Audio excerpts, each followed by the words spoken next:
I would love to see adults having much more healthy conversations about games with their children.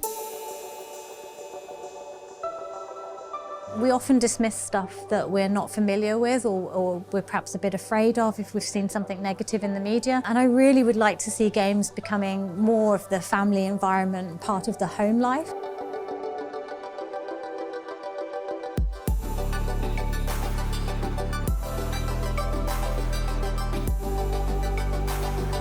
Movies, books, museum visits have been used for decades in schools nowadays, but a Discover Tour and video games in general are something that is quite new in terms of learning assets. The strength of these is that they're very immersive. That is quite unique.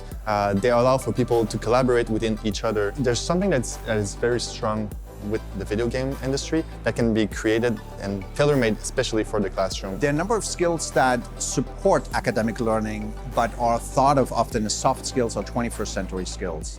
But it turns out they're actually critical for learning and for performing in the current work environment and certainly in future jobs. Those skills include collaboration, creativity, problem solving, all the different, what we think of as soft skills that make you a good team member, that allow you to manage your time, that allow you to coordinate resource allocation. And there are many games that request exactly that of the player. Games that manifest creativity like nothing else. A game like Minecraft, where children are building these wonderful 3D architectural worlds, like digital Lego, sharing with their friends. I mean, who wouldn't want to become an architect after playing Lego?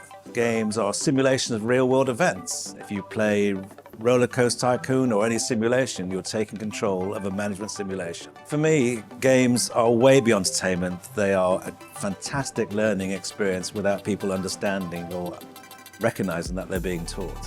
When a student plays a game, they get engaged with the media in a sense of interaction and connection to the content in a way that they wouldn't if they were passively watching a documentary or listening to the teacher. That leaning in approach to playing a game, where a student is given that sense of agency, that develops a unique relationship with the content that engages a student and wants them to learn.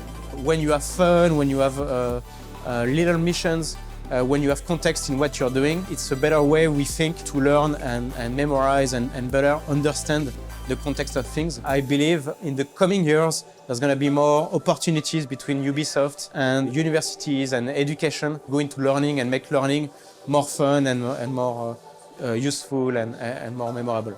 The future of learning will be much more about the kid exploring on his own or her own. But at the end of the day, the world changed so much, the industries changed so much that we can't teach as we did 50 years ago. Because there's no point in continuing to teach children like robots, because the robots are coming and they will not be able to compete with the real thing. So we have to teach our children how to think rather than how to learn by rote and regurgitate. I think learning will be more and more blended. I don't think games will ever replace teachers or schools. I mean, we will need that. We need a specific space dedicated for that, a specific time for that, and even professional educators and teachers, because there are many things that we cannot teach everything through games. But still, more and more games will be part of this learning process, so part of the tools that we will offer to kids in order to empower them to learn by themselves.